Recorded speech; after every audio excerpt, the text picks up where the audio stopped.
Good evening. It is Monday, 6 March 2023. This is a regularly scheduled meeting of the Board of Education for USD 453. At this time, we'll do roll call. Mr. Carney? Here. Mr. Goodman? Here. Ms. Murphy? Here. Mr. Powell? Here. Ms. Wells? Here. And for Ms. Reed, she is on Zoom. However, Mr. Potter is sitting in her place because she is sending communications to him. If for some reason we lose communications, Mr. Potter will leave the board desks. And I am Judy Price. At this time, please stand. Pledge allegiance. Pledge allegiance to the flag of the United States of America and to the republic for which it stands, one nation, under God, indivisible, with liberty and justice for all. Please be seated.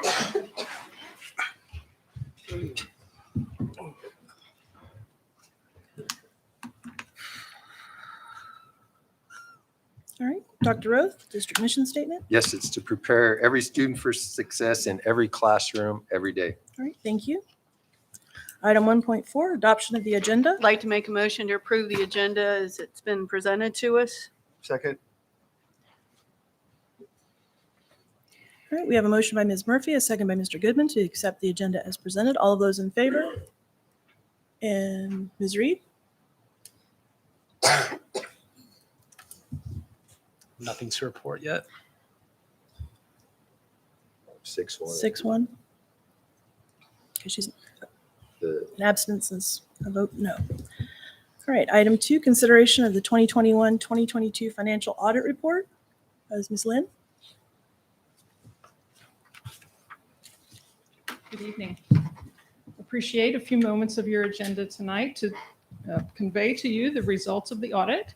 I believe you have two documents related to the audit. One is the financial statement. The other one is titled Report to the Board of Education. In that document are the results of the audit, and I want to spend just a few moments to go through those results with you. First, our responsibility after you hire us to perform the audit is to perform that audit in accordance with generally accepted auditing standards. Those standards require that we plan and perform the audit with the objective of forming an opinion about whether the financial statements are free of material misstatement. So we design our audit with that objective in mind. We were able to issue unmodified opinion on the financial statement, which is the highest form of opinion that can be given to a set of financial statements. These financial statements are on the regulatory basis. The regulatory basis is a basis of accounting, which is other than generally accepted accounting principles, but the state of Kansas does allow you to adopt that, adopt it instead of the generally accepted accounting principles, which you do at your first meeting of the year, I believe, right after the 1st of July. We also perform the audit in accordance with government auditing standards, which is issued by the Comptroller General of the United States, the provisions of the Single Audit Act, Uniform Guidance, and OMB's compliance supplement. All of those are because the district spent approximately $9.5 million of federal money during the year. And those standards require us to do some compliance testing and internal control testing of those federal expenditures. The results of that testing, which is internal control and compliance testing of select programs that you spent money under, was that we had no internal control deficiencies to report and no compliance findings that we needed to report on. So again, good conclusions from that test work. The last thing that we perform the audit under is the Kansas Municipal Audit and Accounting Guide. That guide requires us to perform some test work related to statutory compliance and also some test work on activity funds, which are decentralized at the schools.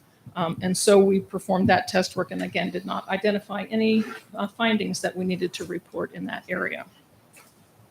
The opinion that we issue at the end of the audit, which is attached to the financial statements in the other document, has the conclusions summarized in that opinion that's attached. This year, that opinion takes a new form that it has taken in other years. And what I want to do is to point out just a couple of things from that new the new wording that we have in that. The first thing that we did is we moved the opinion to the very first paragraph. It had previously been farther down in the wording. The second thing is that there's some bulleted points on the second page, which do a very good job of highlighting some things that we do during the audit process.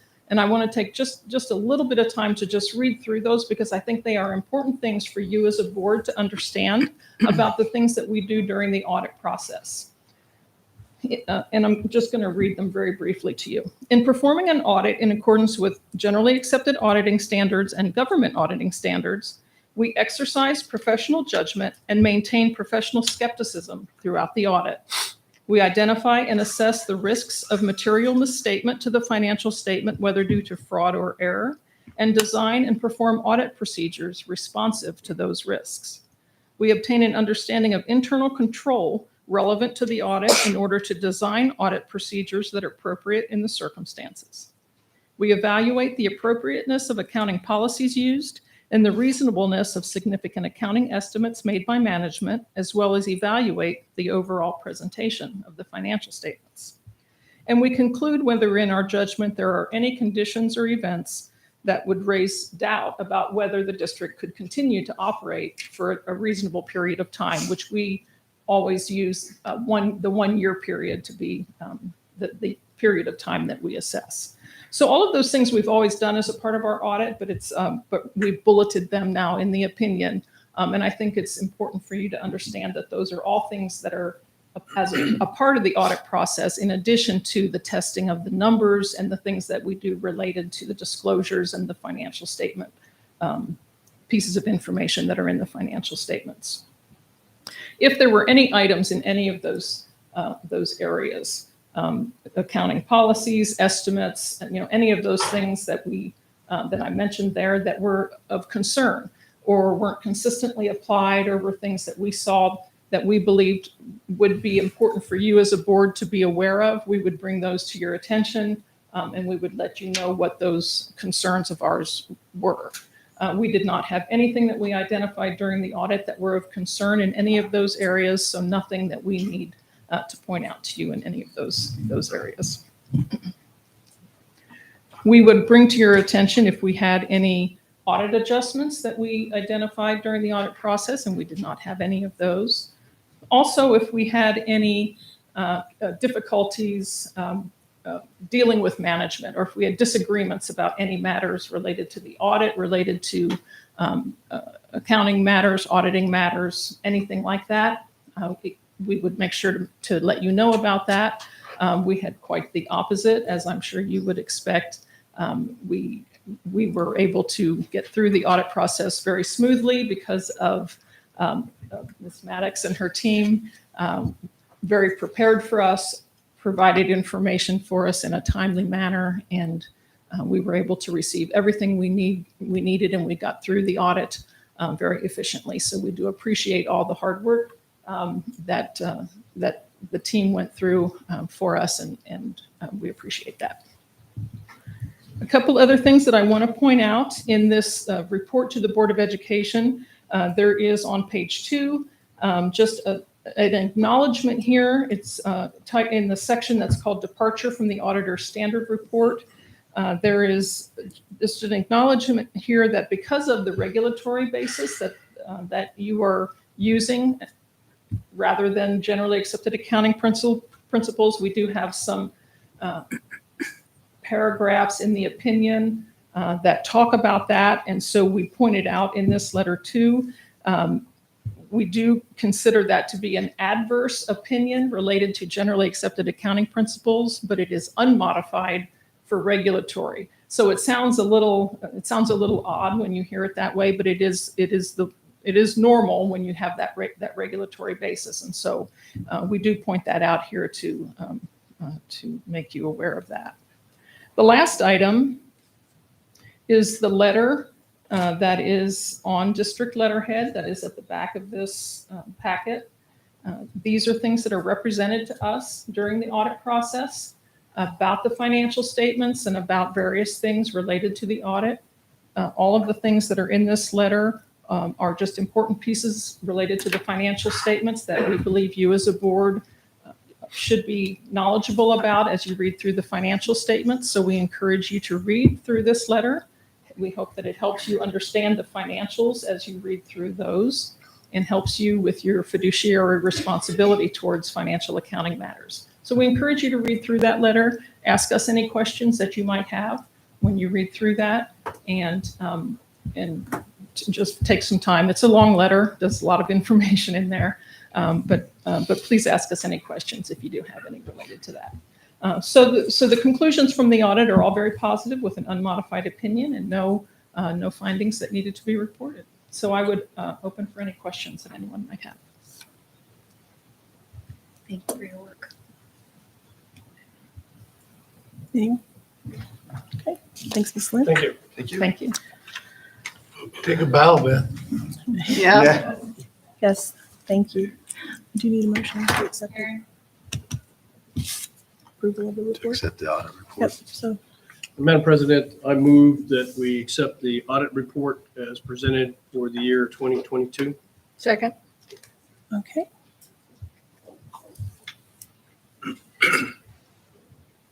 All right, we have a motion to accept the 2021-2022 fiscal year audit report by Mr. Powell and a second by Ms. Murphy. All of those in favor? This is EA. Yay, all right, 7-0, thank you. All right, moving on to item 3, scheduled patron input.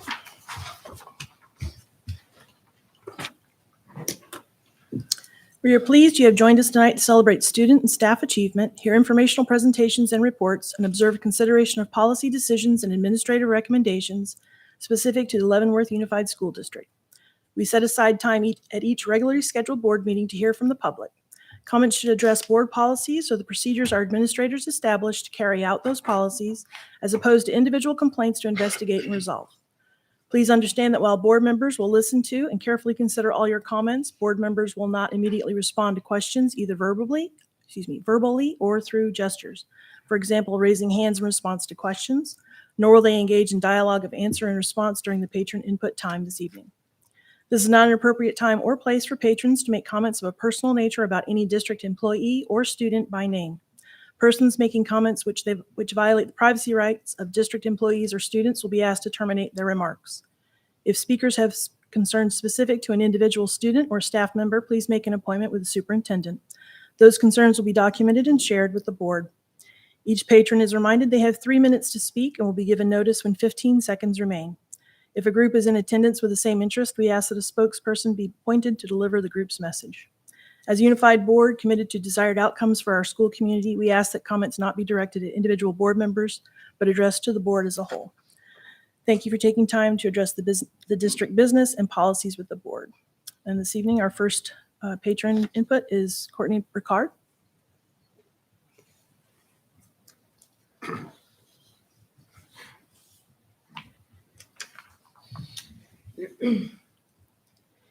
Good evening. My name is Courtney Ricard, 116 Harvard Road, Fort Leavenworth, Kansas.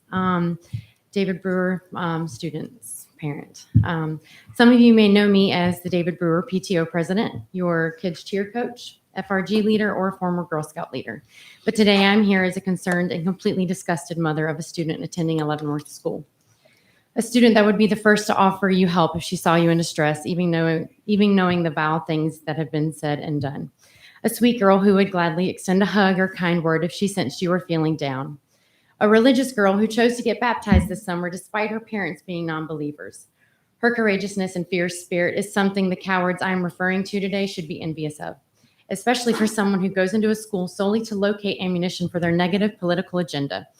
You would hope and assume after being banned from taking pictures for political gain on Fort Leavenworth, this type of behavior would cease.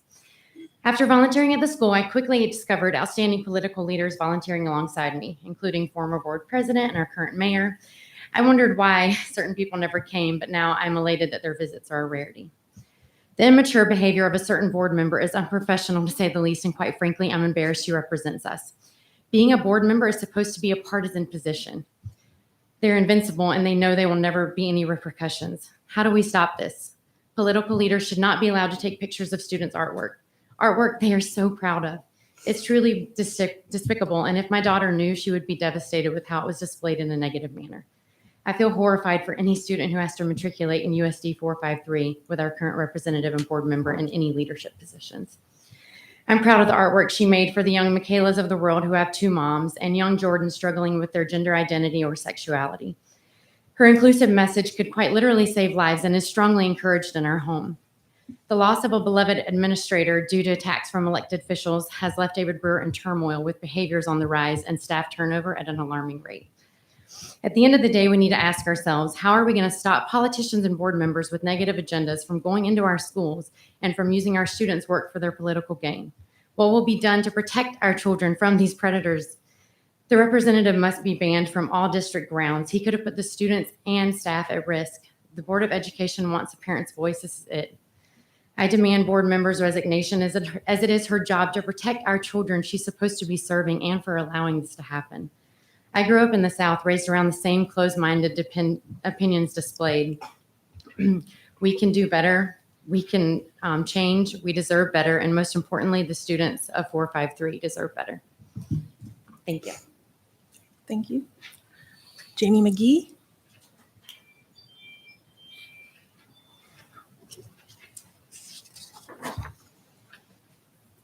Hello, I'm Jamie McGee. I live at 1005 North 12th Street. I have a child that attends David Brewer as well. I'm here today because I saw the horrendous post made by a legislator that was rallied by a specific member of the school board. I'm a working tax-paying citizen in this school district, and I'm angered by the political and religious agenda that has brought me here tonight. People like that representative, certain members of this board think their bigotry affords them the right to censor anyone who doesn't think the way they do. But parents and community members like myself will not stand idly by as they try to enforce homophobic, misinformed, and discriminatory rhetoric. Hateful words like deep problems because of a student's homework on a rainbow flag places hateful roots in people's minds and hearts. Politically charged views like this can incite violence and places targets on innocent people's backs. Unstable people can see this and may act in unspeakable ways. Shame on you for putting this family and our students in possible danger. I'm greatly disappointed in certain members of this school board. As school board members, you should lead by example. Your main priority should be the safety of our children and to improve their academic achievements. Not attacking students and their teachers, not inciting political arguments online. Your job as school board members should be that of neutrality and community support.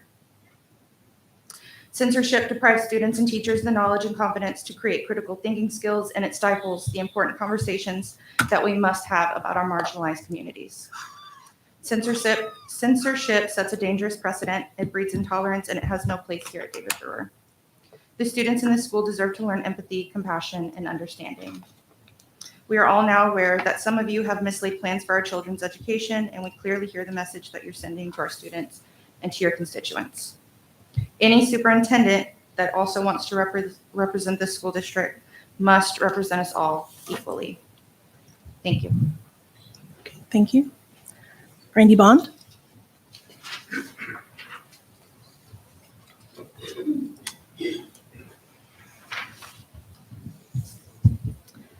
Good evening. My name is Brandy Bond. I live at 1315 High Street in Leavenworth. I have been a parent in the district for 18 years. My youngest son currently attends Leavenworth High School, and I have been an employee in the district for the past 7 years.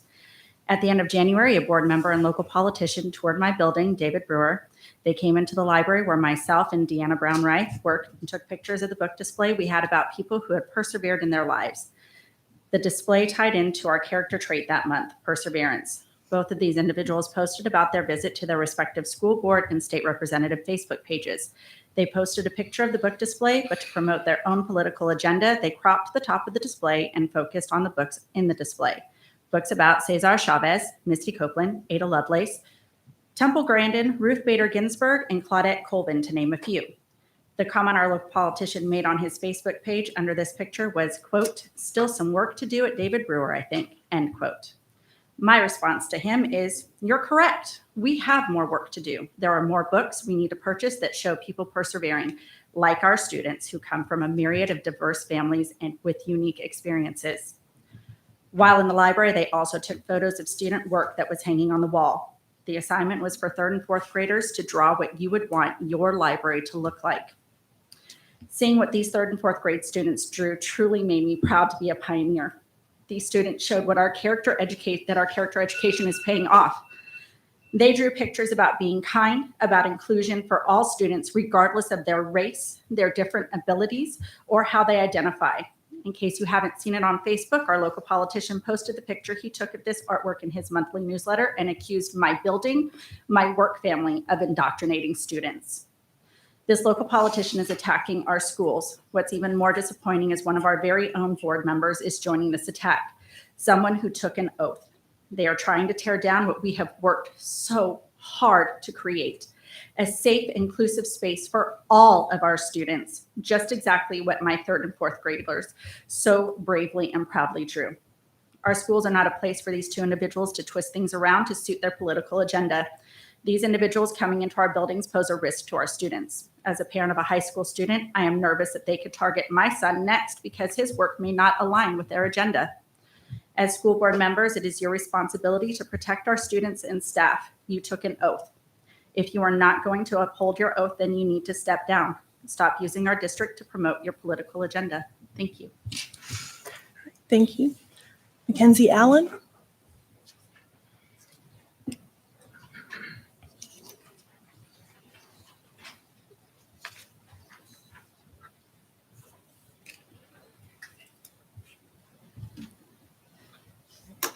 Good evening. My name is Mac Allen, and I live on 29 Hunt Loop.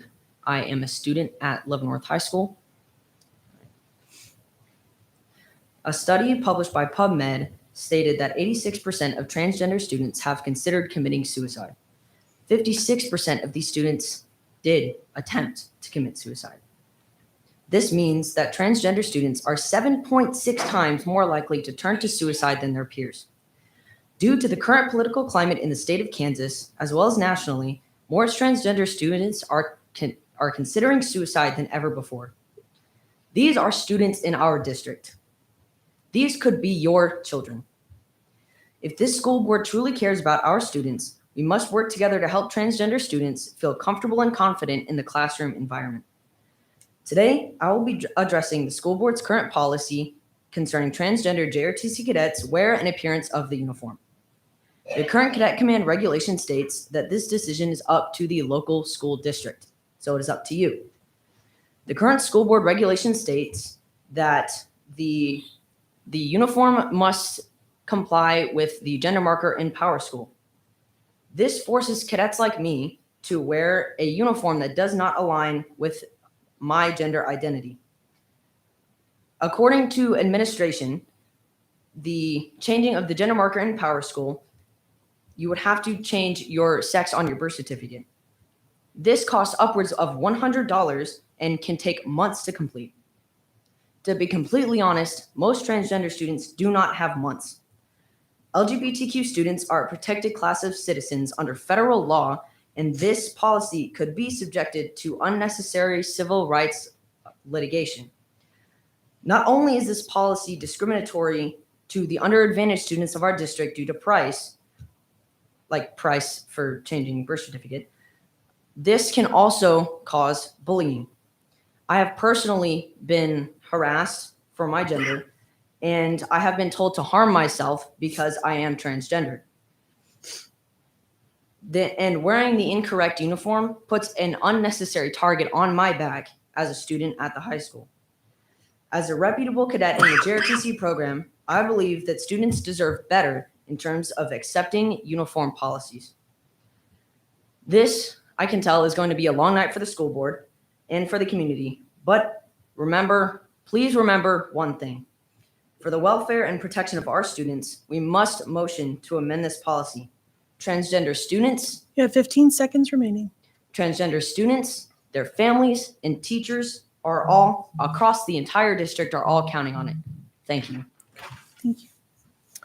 All right, moving on to item 4, consent agenda. Are there any withdrawals off the consent agenda? No. Madam President, I move to accept the consent agenda as presented. Second. All right, we have a motion by Mr. Powell, a second by Ms. Murphy to accept the consent agenda as presented. All of those in favor? Nothing's for, yeah, yay. Okay, 7-0, thank you. All right, item 6, building report. Mr. Vanek?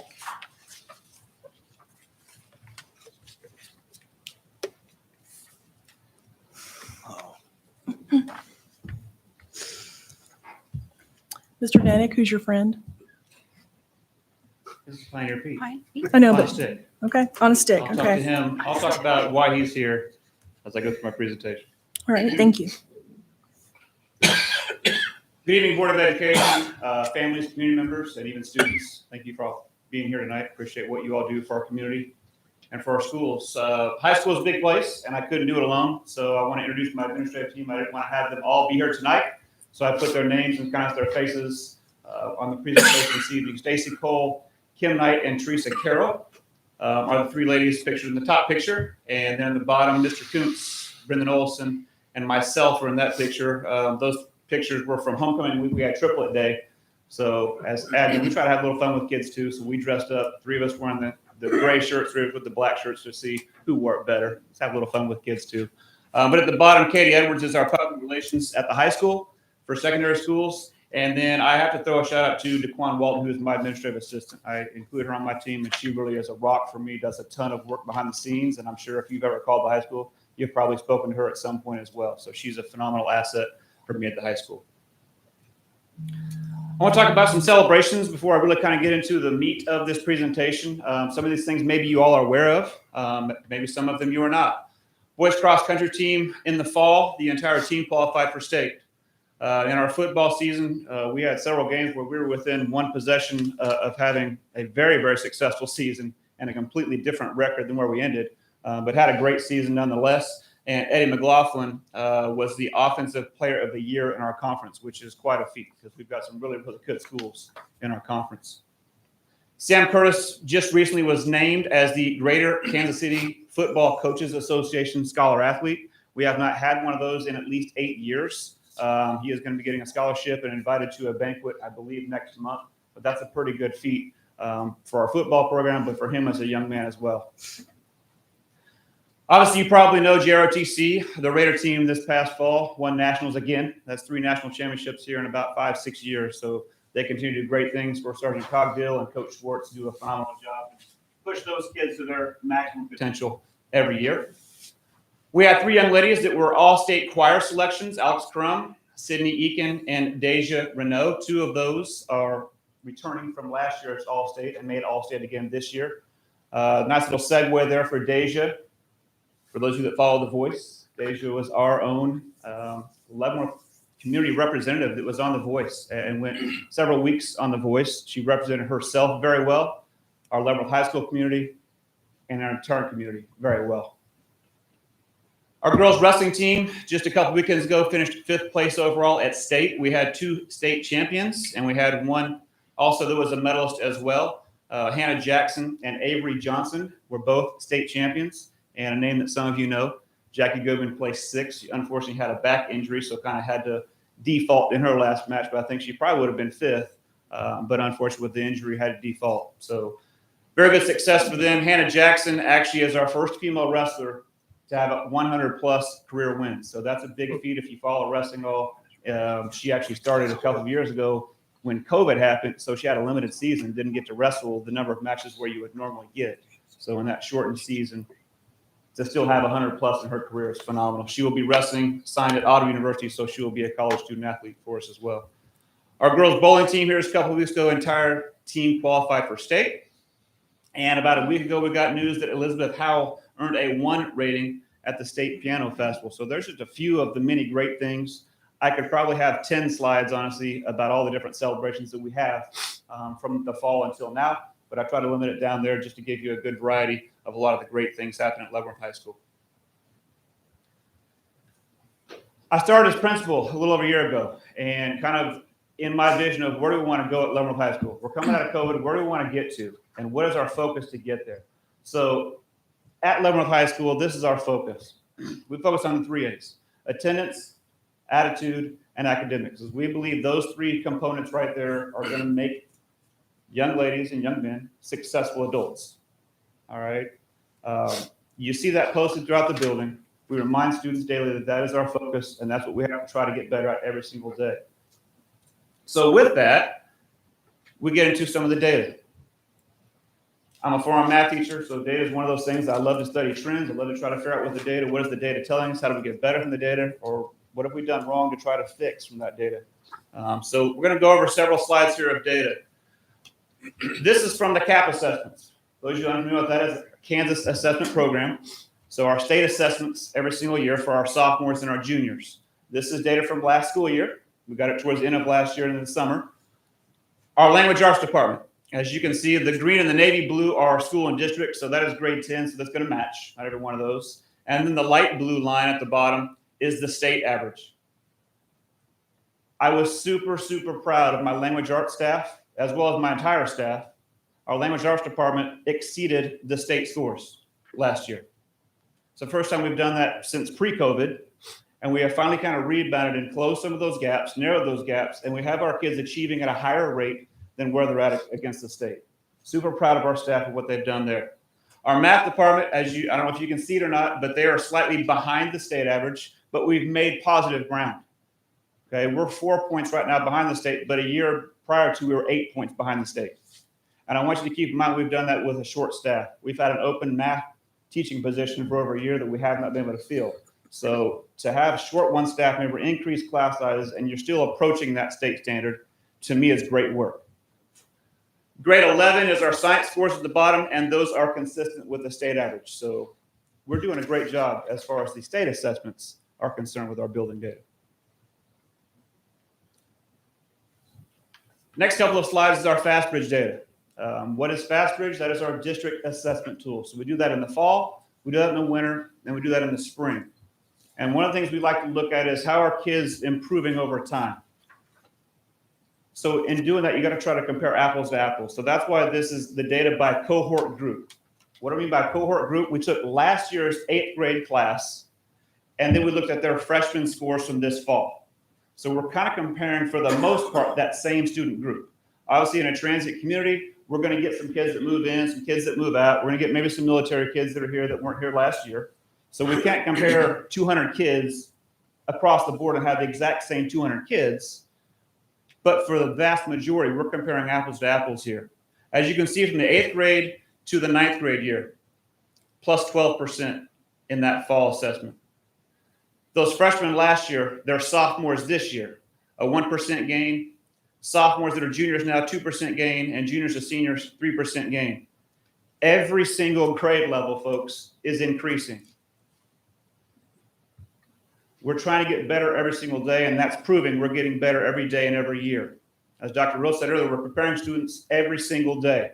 That speaks to that and what we're doing in those classrooms every single day with our kids.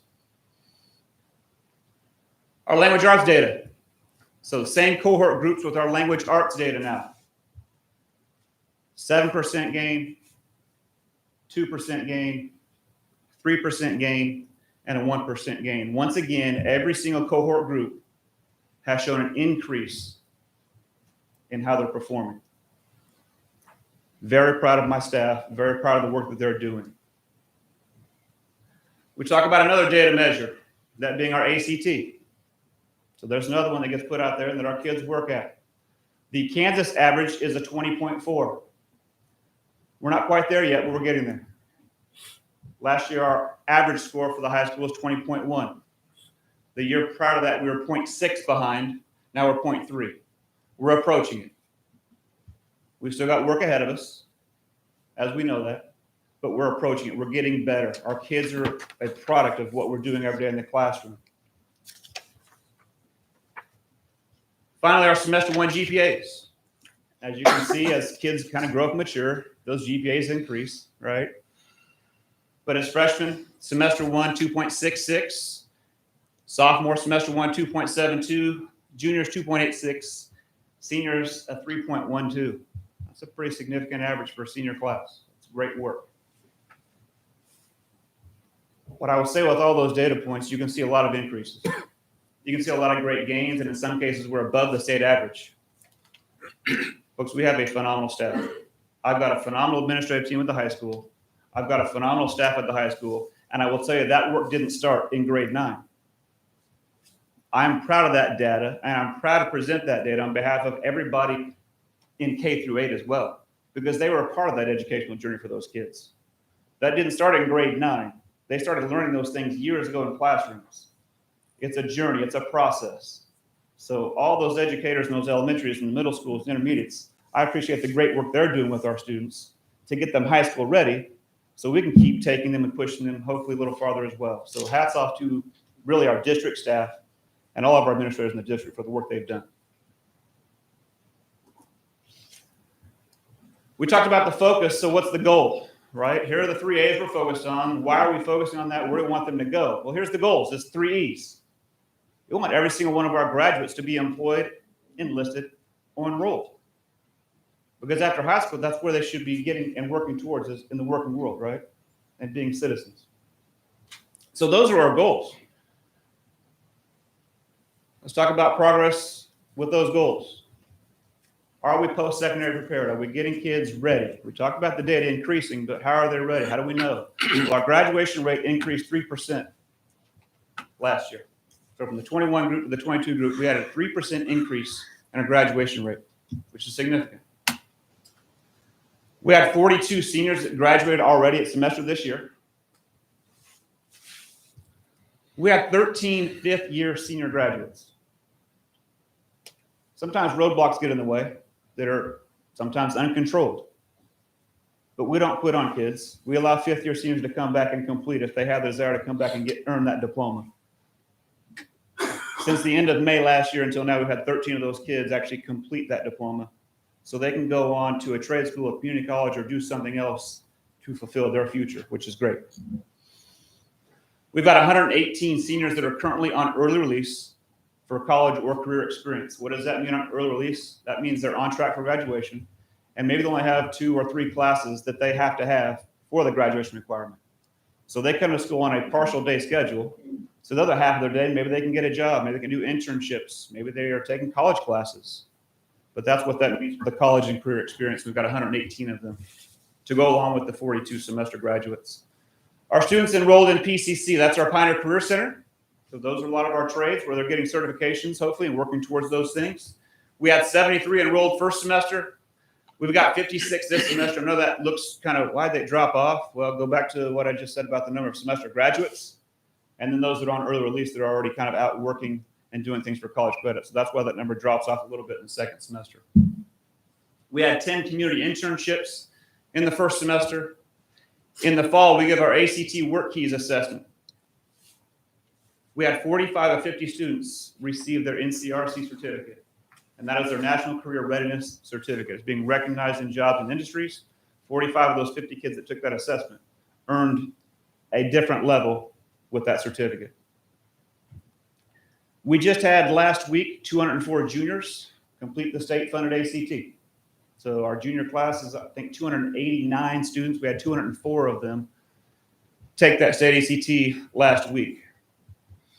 This next one's huge. We started AVID, I think, 6 years ago at Leavenworth High School, and we've really grown this program. Ms. Miller started that program years ago, and now Coach Schwartz, that I talked about earlier, runs that program currently. With our seniors in the AVID program, we have a total right now of $459,000 in scholarship money with those seniors. That program is geared towards students that will be first-time college goers. $459,000 is quite a chunk of money. We're proud of that program. We have a community resource fair scheduled for March 29. So we had our first fair in the fall. It was pretty large attended. This is for looking at vocational services, special education, transitional services, different careers and employment opportunities for those students. We've expanded this time. We're inviting all of our community schools. So Lansing, Pleasant Ridge, Fort Leavenworth, not just Leavenworth High School students, but we're trying to do a service for everybody in the community that might need to come and get information. So we're looking forward to that as well. As far as getting kids post-secondary prepared, I think we're doing a pretty good job, but we can always get better. That's our goal. So talking about sustained focus and how can we improve? I go back to the 3 A's because that is our focus. Are we where we want to be yet? Not quite. Not quite, because we haven't met some of those averages and we haven't exceeded those averages. I want to be better than the state in all those categories. I want to be better in the ACT. I want to be better in every statistical category that we can. We got to focus on those 3 A's to keep getting there. But we're making good positive growth towards meeting that goal. Obviously, as we look at internships, partnerships, work-based learning experiences, is another area for improvement. As I said in the last slide, we had 10 internships first semester, but I think that's something that we can continue to expand on. We've got to figure out how to make that work with staffing.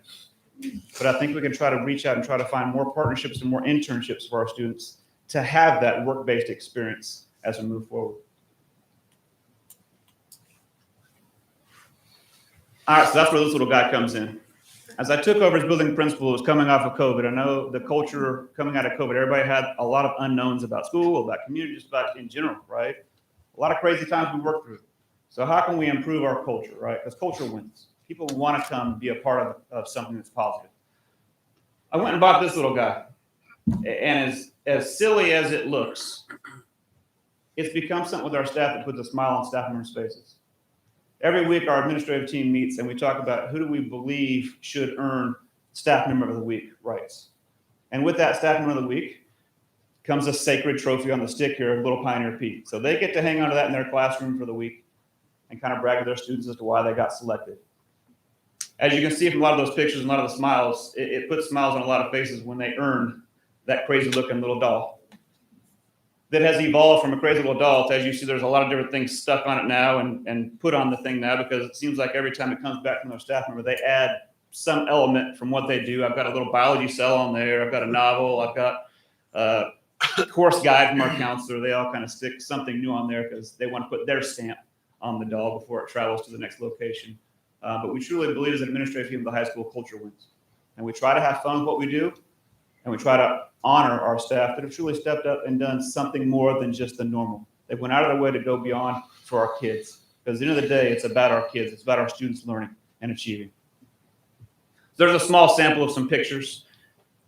Because pictures are worth 1,000 words, right? The next series of slides, you're going to see kind of why we do what we do is what I called the first one. As I talked about earlier, we had 2 state champions. And there's Coach Long in the one image giving Hannah a big hug after she won. And there's Avery after she just avenged her only loss on the season and beat the defending state champion year prior before she earned her state championship. How inspiring is that? To see students achieve success. That's why we do what we do. To cultivate successful programs. There's Coach Troyer and our girls bowling team. They're regional runners-up, and entire team qualified for state. And look at those smiles. They earned that. We had a coach. We had a teacher. We had somebody maybe help lead them or help try to manage where they were going. But at the end of the day, they earned that. And look at those smiles. Building relationships, as I talked earlier about the triplet day with the admin, our staff and our students jump in there. I know one of you probably will recognize one of those faces as well, but our staff building relationships with students in a positive manner. You got a couple of kids that want to dress up as their softball coach on triplet day. I had to add that one because that was kind of fun for them. You got to love it when they want to dress up to be like you, right? Expanding cultural awareness. So we have a large number of students that come to us from foreign countries every year, whether it be because of CGSC or foreign exchange programs. These are international students that kind of had a Thanksgiving. So Ms. Sanstein and Ms. Shepard kind of expanding that cultural awareness, because a lot of times they come to America like, I don't understand, what is Thanksgiving? Why is that? Why do you celebrate that? What is significant about that? So for them, it's expanding their cultural awareness and understanding why we do certain things in our culture, but also learning some of their cultures as well, because we're a diverse community. We're a diverse school. Mr. Messer took 100 students in the fall to the Auschwitz Museum. They were doing a unit studying kind of that history part of it. So what's more powerful than actually going and seeing that museum?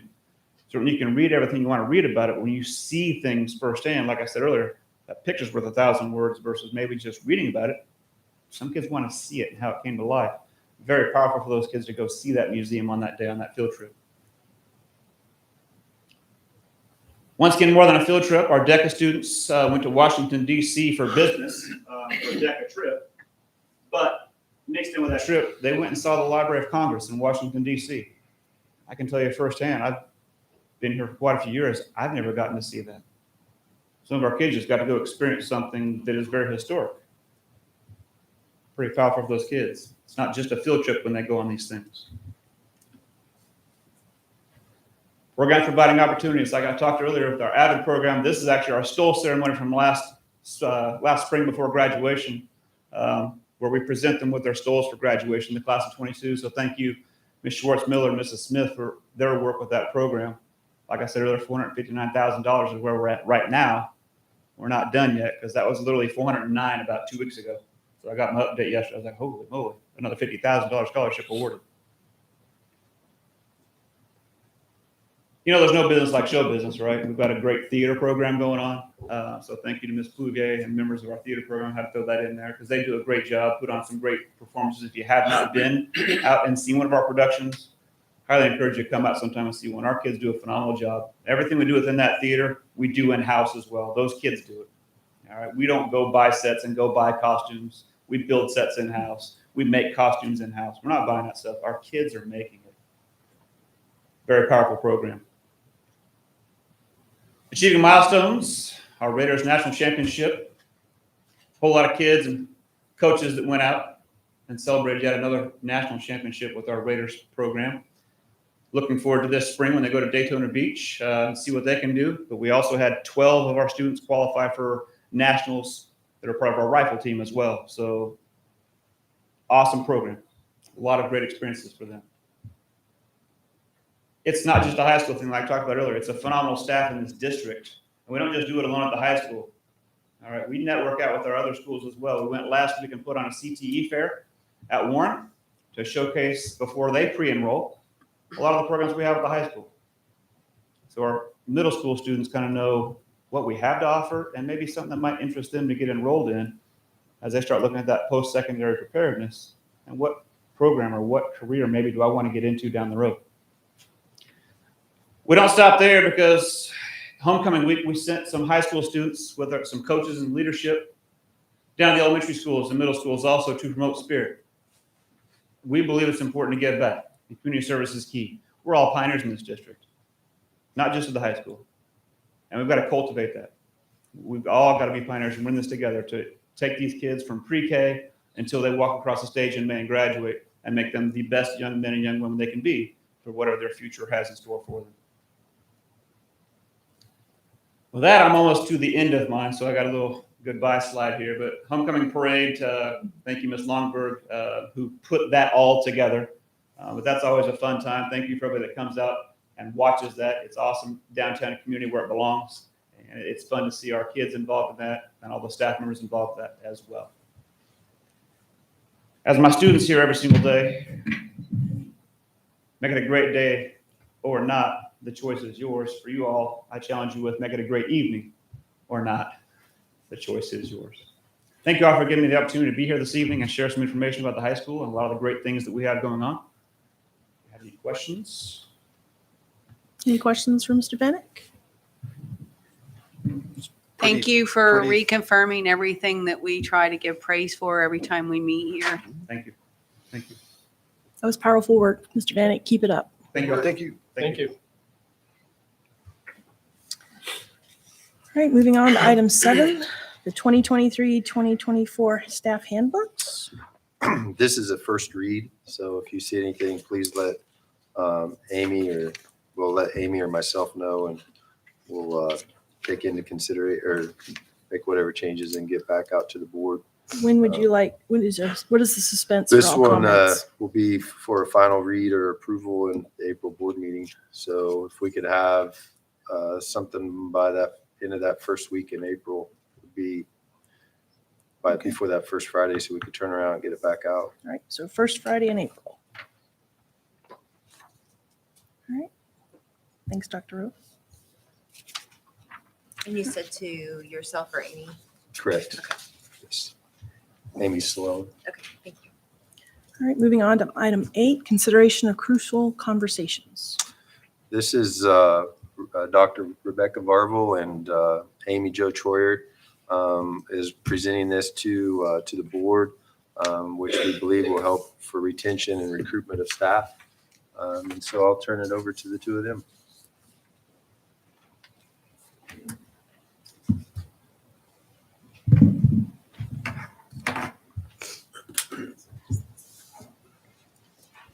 evening. Thank you guys for your time tonight. So one thing that Amy Jo and I have been working on over the past several months is how do we help increase staff retention, not only at the certified level, but also our classified level. We've done numerous things to try to help. One of the big things I'm most proud about with our classified level at the paraprofessionals is that we started a pilot program for our paraprofessionals when they onboard. So all of our paraprofessionals receive no less than 20 to 25 hours of professional development before they step foot in the classroom, hoping that they'll feel more comfortable when they come in, and it's not just throwing them in saying good luck. Along with that, we've noticed a lot of staff having wanting more information, wanting more things that they can do to help work with these paraprofessionals, help work with each other, and help create a more collaborative environment. And so one thing that Amy Jo and I believe wholeheartedly in is a program called Crucial Conversations. It's based on just a book. I'll pass that around too. And so what I've passed out to you guys tonight is just a few quotes that some of our staff have provided us. So this kind of goes back several years ago. I read this book when I was a principal at 3rd Avenue. Some of my staff were just really struggling with how do we have those tough conversations with each other about our data, about behavior, about getting along with each other, about being the family, those types of things. And so I read this book, and then I developed kind of a book study that we all participated in. And we saw immense amounts of growth. Our family got much closer. Our teachers got closer with our families. Our teachers got closer with our students. And we were able to have those tough conversations without having all the people having heartache and just being upset about things. And so Amy Jo also has some experience with that, if you want to speak to that. Yeah, this training definitely helps individuals approach subjects that can be tough, can feel a little sticky, but be able to navigate those conversations in a way that really preserves the relationship between the participants. So it is purposeful, it is intentional, and you set out with the goal to tackle a topic or tackle a subject and leave that conversation with forward movement for everyone. And the goal is to maintain a relationship. And so while we all can have conversations with each other, it's not a natural, it's typically not natural for us to have those high tense, high stakes conversations. That makes it feels uncomfortable, and more often than not, people avoid them. And so you never bring the thing that needs to be talked to the carpet to deal with it because it doesn't feel comfortable. And most of us don't like to feel uncomfortable. And so what it really does is equips our staff with those skills so we can have those tough conversations, whether it's about our data, whether it's about I'm working with you as a paraprofessional in my classroom and maybe we have a disagreement, or I have a disagreement with my co-teacher or the person next door to me. It gives us the tools to be able to have those conversations in a way that staff can be successful, and hopefully we can build that retention rate because staff feel like they can be more of a family and be more of a part of that team and have that skill to be able to move forward. So what we put together was a proposal to come out of our ESSER 3 funds, since this is hopefully going to help with staff retention as well as help student data, help our students as well. So what we're asking is approval for Amy Jo and myself to become trainers so that we can deliver this training to anybody in USD 453, as well as being able to get the funding so that we can approve for the initial 100 licenses so we can train 100 staff right off the bat to move forward with this. Of course, we can always include more later on, but this will get us going. And so the total price for this training would be $29,819.50. And like I said, that will be for Amy Jo and I to be able to train anybody in USD 453. There's not recertification costs or anything like that. We'll just be permanent trainers here. And then we can continue to add staff to that. If we do have staff turnover or you guys want to be trained or anything like that, we can train anybody within our system. Okay. Any questions for Dr. Varvel or Ms. Choria? No, if I may, Go ahead. I'd like to make a motion Well- to approve. I do have questions. Okay. I didn't know if you were going to ask any. So the licensing on the learner's licensing. So each person that learns the material has to have a license. Yes. Okay. Yes.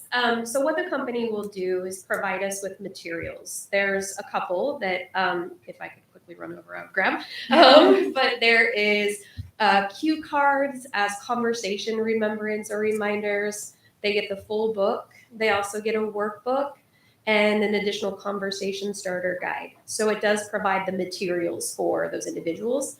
And then they'll also have access, if we do go with a hybrid, to have access to some of the online resources that are available too. So they would have both print and some accessibility online. Okay. And then anybody else that wants to learn this in the future, are they going to have to purchase a license as well? Are we going to have another vote on So- purchasing more licenses? Good question. So the individual licenses right now, of course, inflation, those prices can increase. But right now, it's $233 per license. So let's say midway through next year, Mr. Manning decides he wants to get his building leadership team certified in that.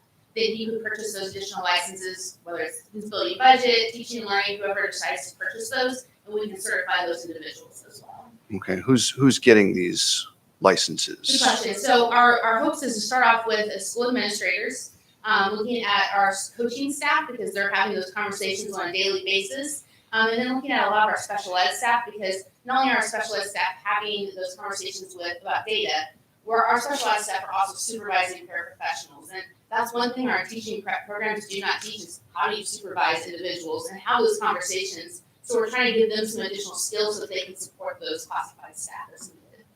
Okay.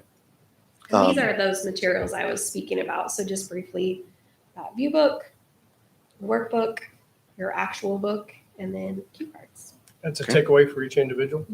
Yes. The two people that go for the learning are every key. The $233 gets you all of those. Correct. Yes. Okay. Every learner walks away from the training with these items. Okay.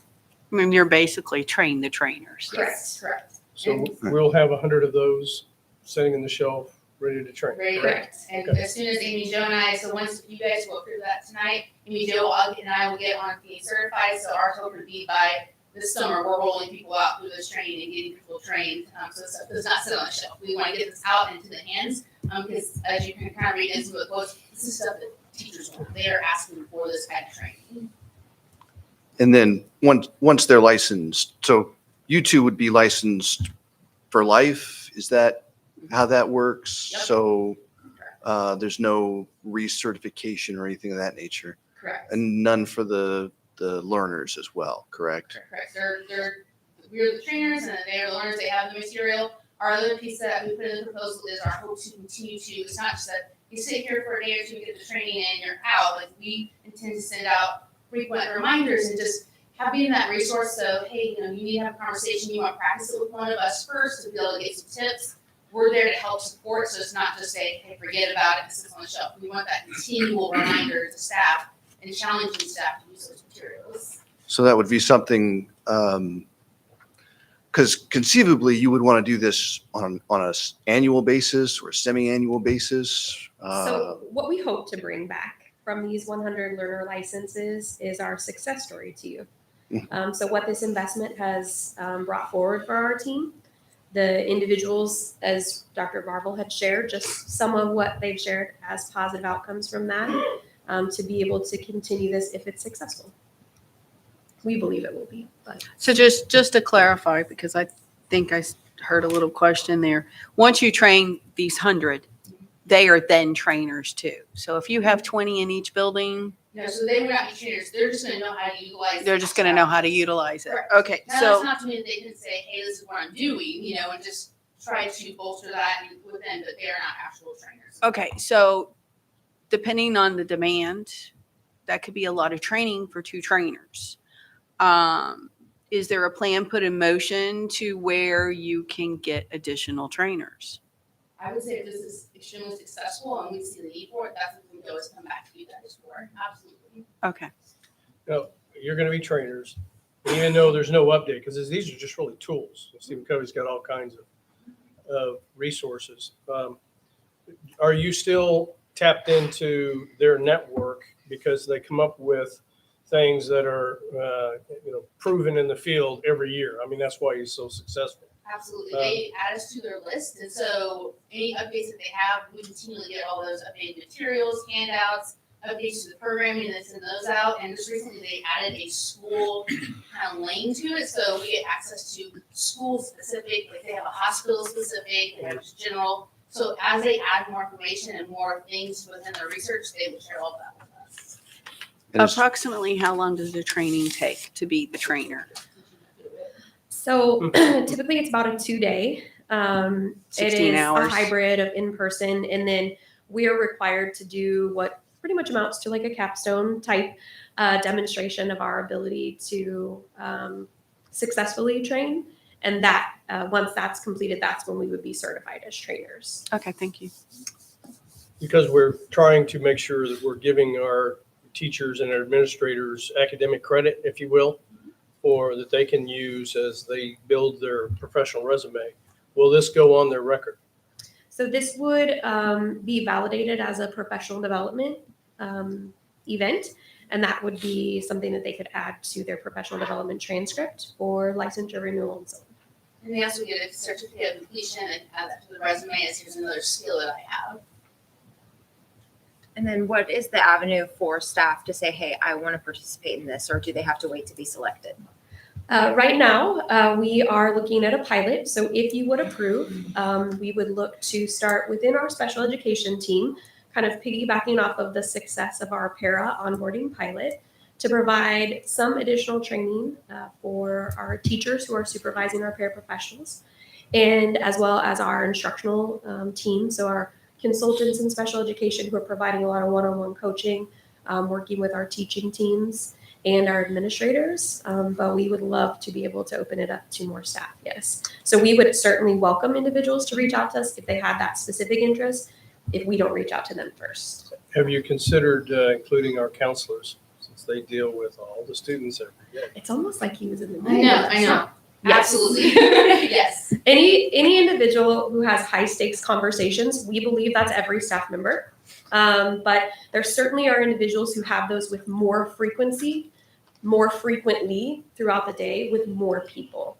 So certainly our counselors, social workers, and some of our special education staff are individuals that we keyed into right away. Like I said, we encourage you guys to listen too if you would like. These are skills, I mean, I use these things at home too. So they're not things that are work specific. There are things you can use at home, you can use at Walmart, you can use them anywhere. They're extremely beneficial.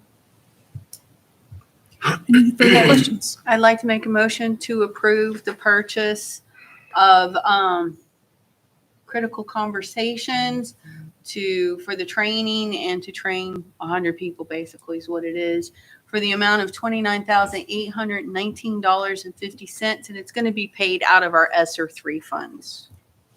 So it's not hitting our other stuff. All right, we have a motion by Ms. Murphy, a second by Ms. Wells to accept the approval to go out with the consideration of crucial conversations training to be paid out of ESSER 3 funds. All of those in favor? Mrs. Reed's a yay. Yay. All right, 7-0. Thank you. Thank you guys. All right.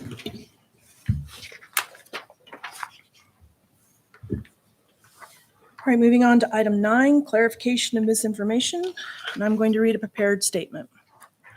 Regarding recent and ongoing communications about Leavenworth USD 453 by certain elected officials, the Leavenworth community deserves the truth. Yes, the district is currently conducting the process to hire a new superintendent. Community input was sought via survey and in-person focus groups, which help inform the board in establishing criteria for candidate screening and selection.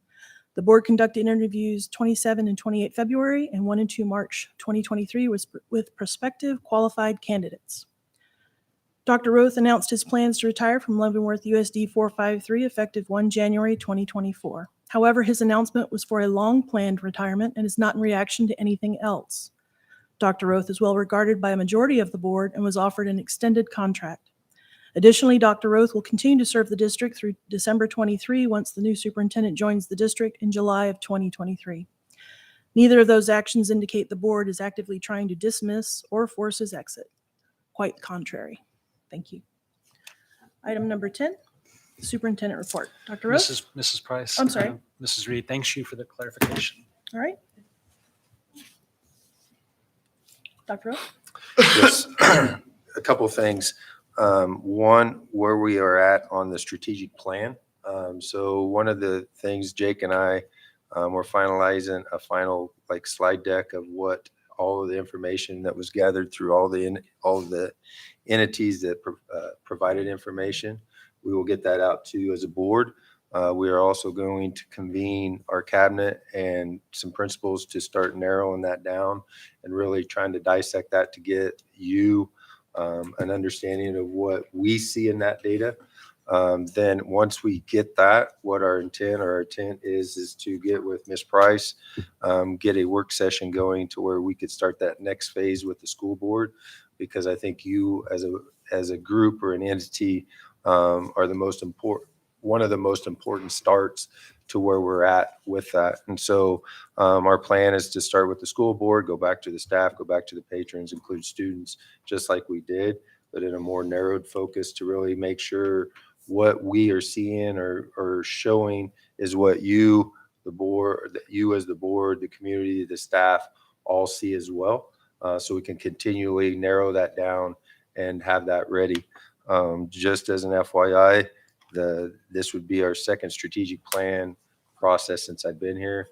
We did something similar the first time, and that was that strategic plan itself has ran its course and has been super successful, in my opinion. And actually, as we went out to the different groups, they were surprised how much of the first strategic plan was accomplished and how it was accomplished.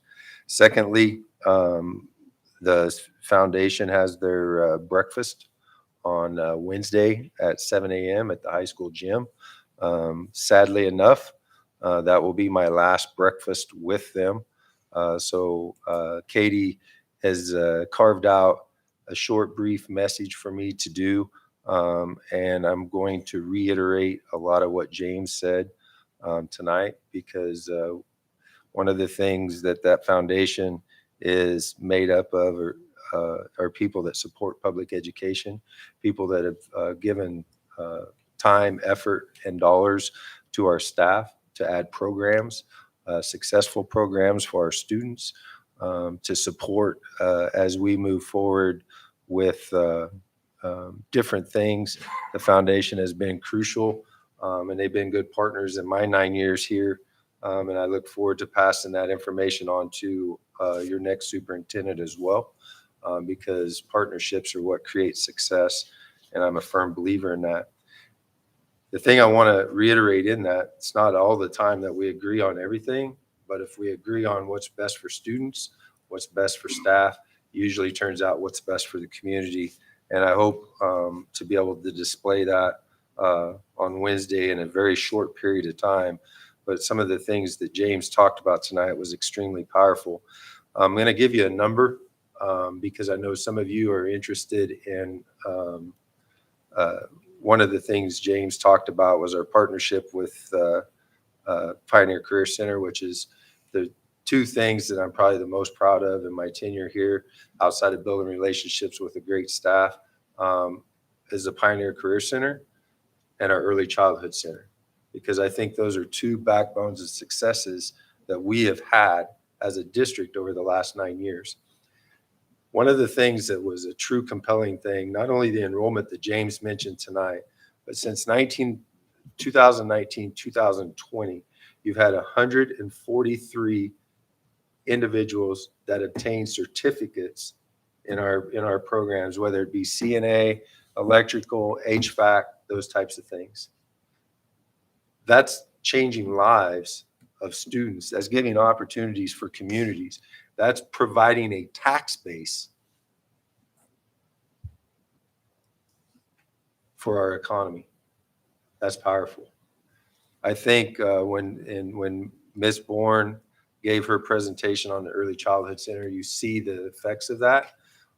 As we get to start sharing some more information, we are changing foundational progress with what we're doing.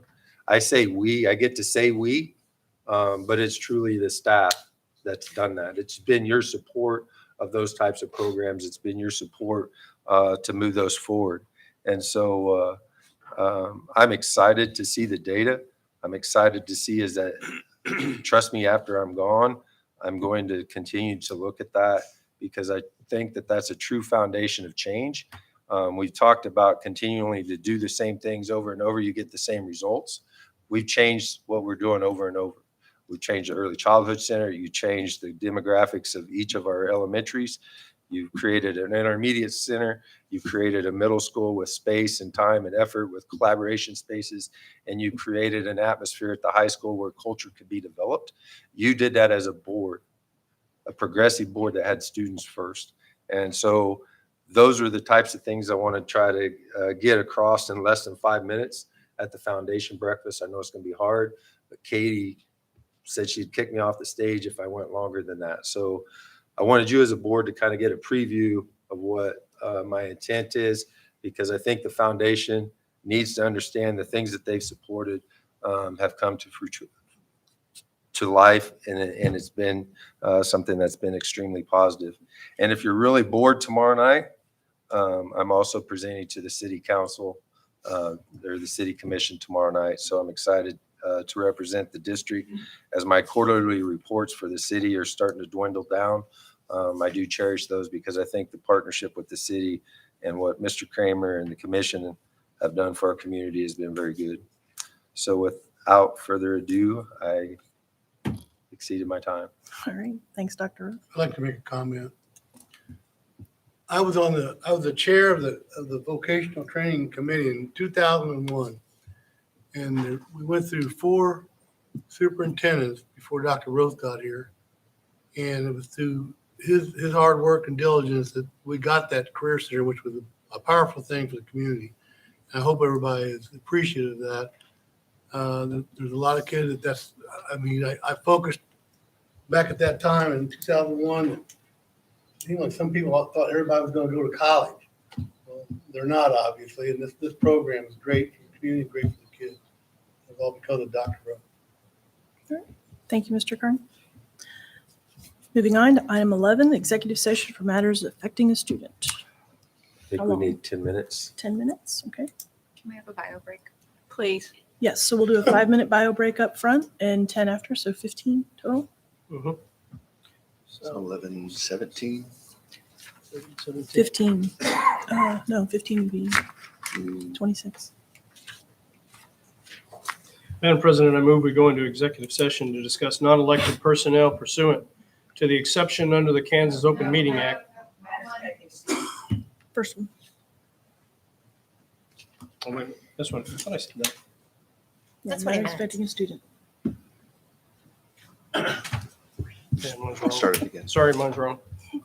Madam President, I move we go into executive session to discuss matters affecting a student pursuant to the exception regarding actions adversely or favorably affecting a student under the Kansas Open Meeting Act, and that we return into open session in this room at 7:26. The board will invite Dr. Roth, Amy Sloan, and Board Attorney Robert Hengel. Second. All right, we have a motion by Mr. Powell, a second by Ms. Wells to go into executive session for matters affecting a student. All of those in favor?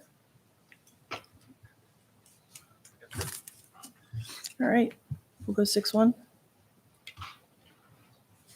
Abstinence is enough. All right, bio break first. Okay, bear with me. I have some legalese to read. Final action after an appeal hearing before a hearing officer in a student extended term suspension or expulsion action. Madam President, I move the adoption of the following resolution. So Resolution 22/23-021.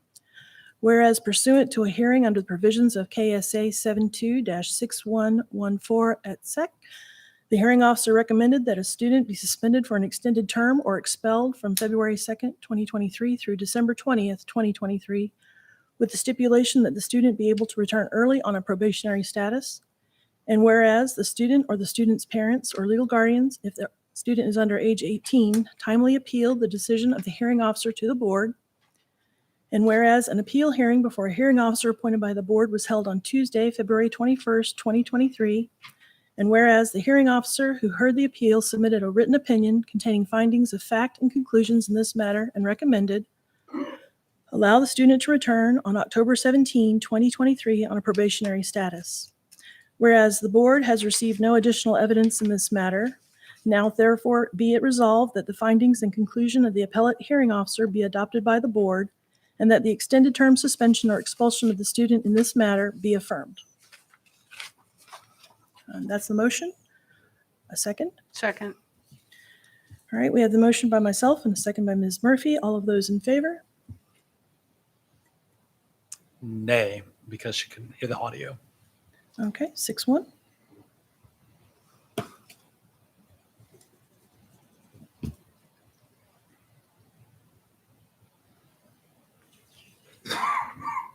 All right. How long do we need for the non-elected 10 personnel? minutes, please. Okay. So let's go with 7:40 on that one. Madam President, I move we go into executive session to discuss non-elected personnel pursuant to the exception under Kansas Open Meeting Act in order to protect the privacy interests of the individual to be discussed, and that we return to open session in this room at 7:40. The board will invite Dr. Roth, Robert Hingela, and who's representing Amy? Me. Dr. Roth. So Okay. Dr. Roth twice. Dr. Roth and Robert Hingela. All right. Second. I'll yield to Mr. Jack. Goodman, okay. Just because I'm louder. All right, we have a motion by Mr. Powell, second by Mr. Goodman to go into executive session for non-elected personnel. All of those in favor? 6-1. All right, we'll return at 7:40. She's a yay. Yeah, we need to remind everybody don't run off till they sign it. I think we forgot to do that. No, I will not let anybody forget. Look, Brenda guard the door and we're in trouble. All right. 7:40.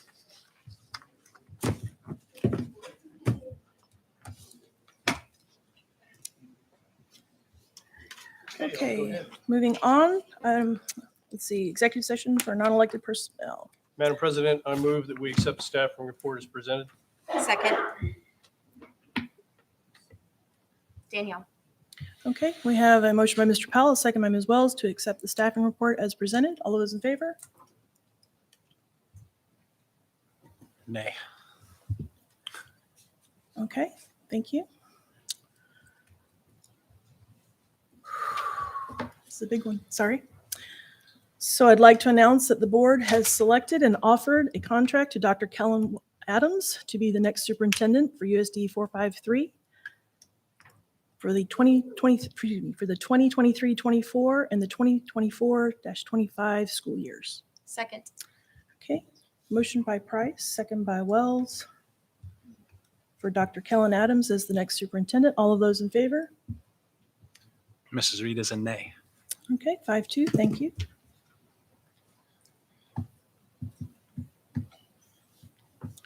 All right, moving on, closing of meeting. So 14-1, upcoming meeting dates.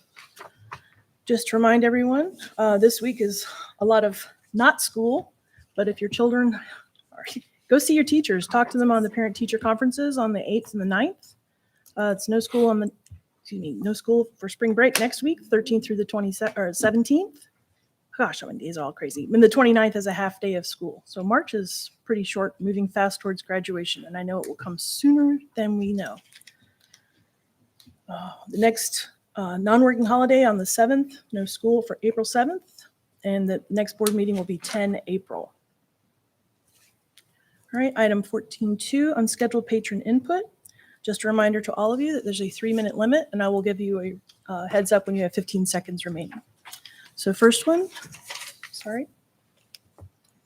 Krista Nussbaum.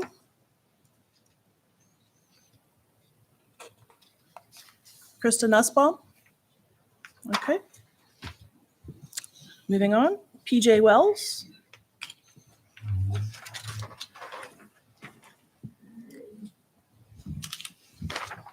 Good evening, members of the board, Dr. Roth. My name is PJ Wells. I live at 606 Pawnee Street in Leavenworth. I'm a sophomore at Leavenworth High School. I would like to speak on behalf of students at Leavenworth High who may not be directly affected by the current issue at hand, but still have strong opinions on it. As a student of Leavenworth for many years, I know this district has presented me and my peers with great opportunities to succeed and thrive. In more recent times, this opportunity has been limited to some of my peers. Being in a school built on supporting the education of all of their students, I find it unfair that certain representation through readings and teachings are being limited and attacked. We cannot stand on a basis of making every student feel safe and accepted in their school if they aren't represented through the media they have access to. I myself am not directly affected by this limitation, but the heavy negative consequences are seen throughout my classes. If I'm able to see the effects just within the few classes I have, we have to take into consideration the magnitude this impact has on everyone, not just at the high school, but throughout the whole district. Cutting off the representation that my peers deserve strips them of the basic motivation school is supposed to provide. It's simply disgusting and unfair. I would like everyone in this room to understand how decisions and comments that are made directly affect the students that said decisions are being made for, instead comments are being made against. Thank you for your time and good. Okay, thank you. Ms. Miller, Sharon Miller?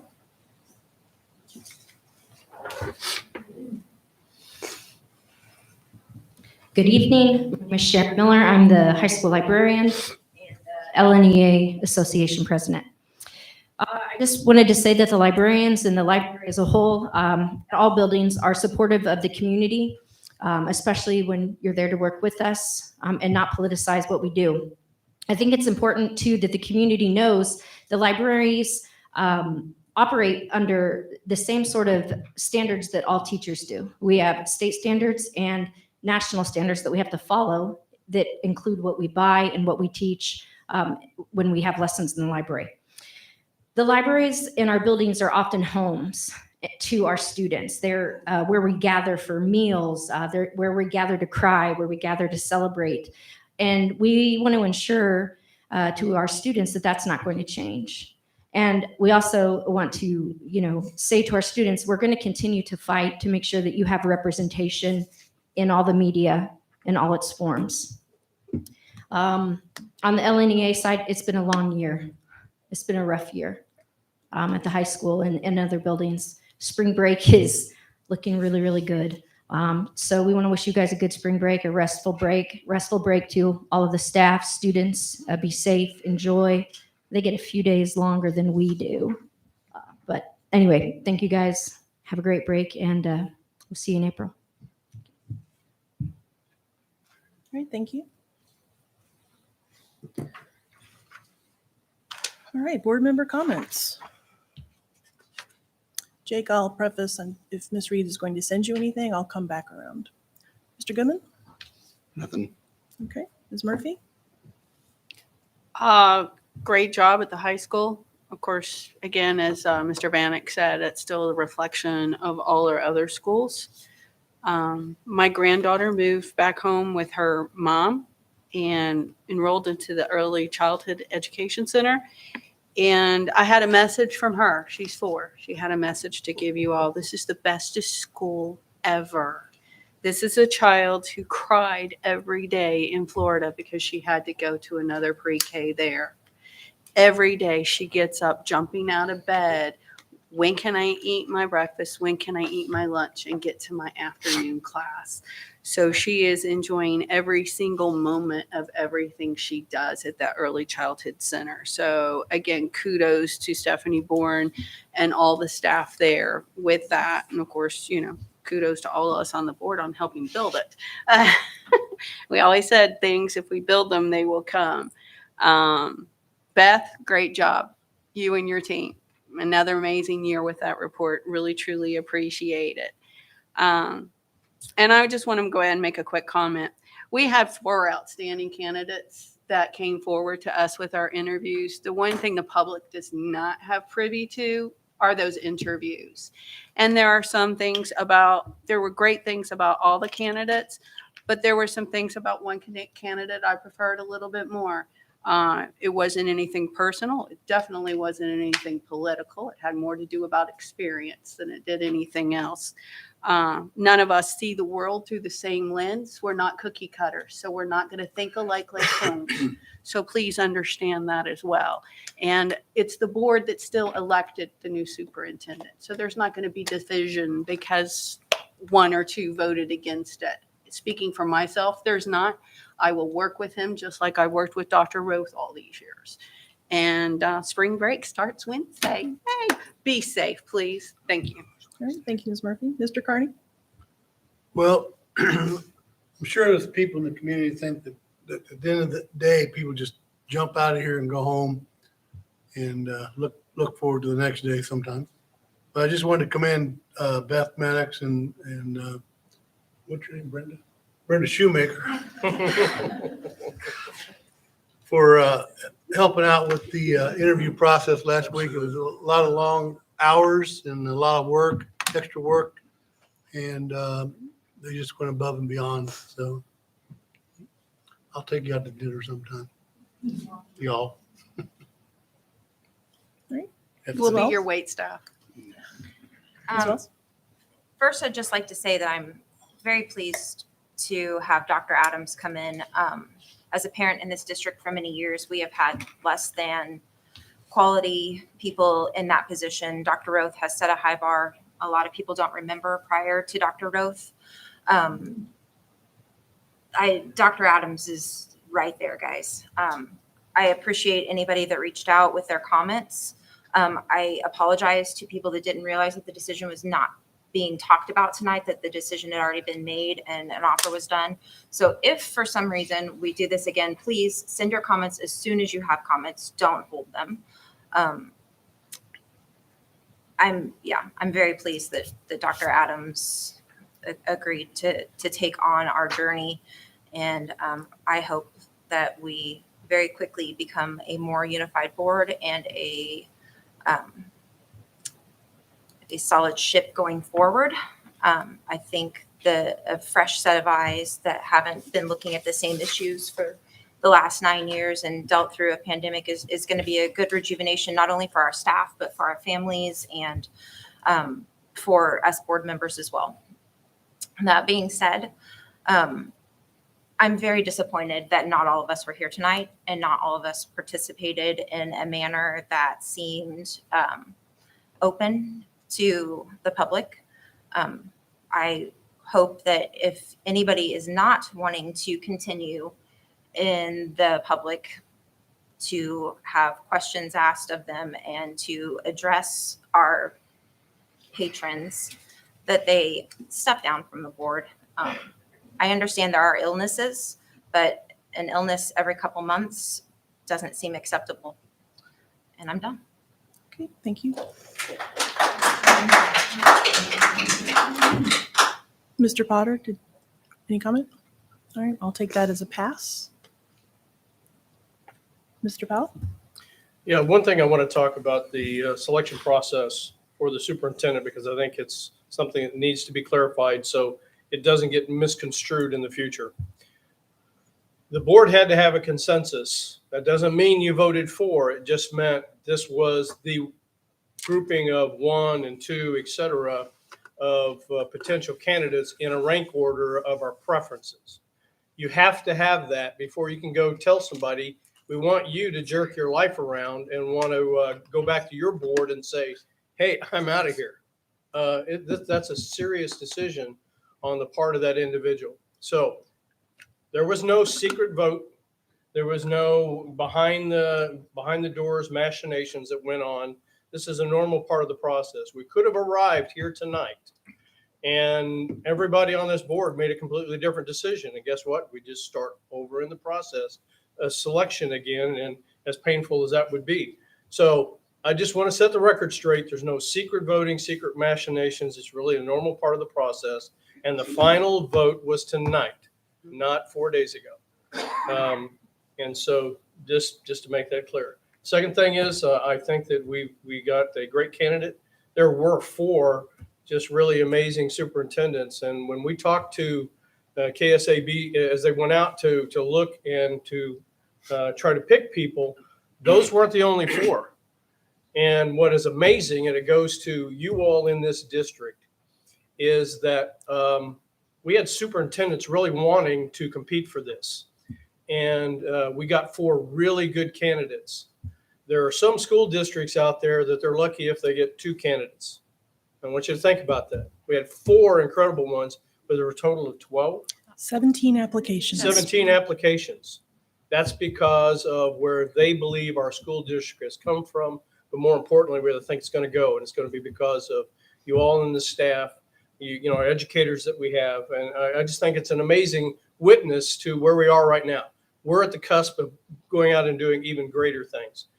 And to Brenda and to Beth, all 4 of them, to the person and to others, Jake and others that escorted them around, every one of them wanted to stop us as board members and go, wow, you know, there was a lightning tour, we're wore out, but you have an amazing district.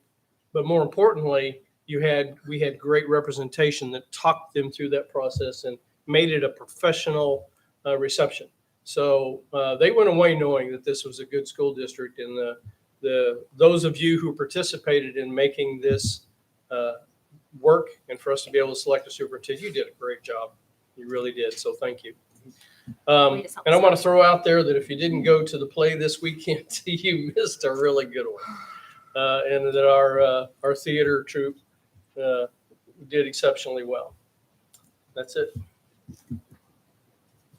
All right, Ms. Reed. From Mrs. Price, thank you to everyone that came this evening. I did reach out to the mother, but she was unwilling to have one of those critical conversations with me, as the staff expressed is necessary.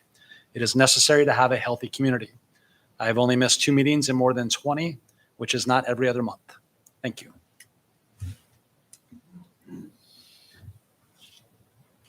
All right. Okay, so the last week, as mentioned, we had 17 applications and they whittled it down to the top 4 candidates, and it was not an easy job to figure out who was best fit for where we want to go with the district. I'm pleased that Dr. Adams agreed to come to Leavenworth, and so we've got a bright future ahead. But for last week, I want to by name thank you to Mr. Potter, to Ms. Sloan, to Ms. Maddox, and Ms. Shoemaker, because between the 4 of you, you guys got everything coordinated. So it went super well, super smooth. And to all of the administrators, all the teachers that our candidates went out and visited, thank you, because even in the notices back from those who were not selected, they were impressed with our district and were sad that they were not going to be continuing with us. So anytime I have someone that says they're sad they can't stay with us, that's an awesome, awesome thing for all of you to say, oh, good stuff. I also want to say thank you to all the community members, staff, everybody that came out for the community meet and greets for the candidates. Gave us a really good feel of how they would work with our district. And I appreciate all of you asking all the questions and providing all the input. My phone blew up for 4 days. In fact, I'm still getting notes now. But I really appreciate the input because that means a lot and it means something to you and it means something to us. So thank you again for being involved. Yes, Friday night, I wanted to do a big shout out to the theater for the Complete Shakespeare Abridged Revised Again. Did I get the title right? It's pretty long. And scene was in there somewhere. Somewhere, but they were absolutely fantastic. And if you missed it, shame on you. You had 2 chances. I'm sorry you struck out. Anyway, please support our theater program. They are amazing kids and they did such a wonderful job. It was just awesome. Moving along, another way to support our kids out there, spring sports just started. So they're out in practices, schedules are coming out for games. I know I'm looking forward to some softball and baseball games. That's my sport. Just come out and support our pioneers. It really means a lot, even if it's not your kid. They're all our pioneers, okay? They're all our kids. It's one of the things I love telling board members across the state when I see them. How many kids have you got? And they'll say, oh, I've got 2, I've got 3. And I'm like, I got 3,600 plus. So try again. I got you all beat. I love you all. Spring break is right ahead. Please, please, please, please be safe. Enjoy it, but come back. We don't want to lose any more pioneers. It's hard. It's very hard. We want you all back safe. Okay? Really want you all back safe. And my last thing, all board members, come over here. I need your John Hancock on the resolution. And with that in mind, it's before 8 o'clock. Thank you. 7:57.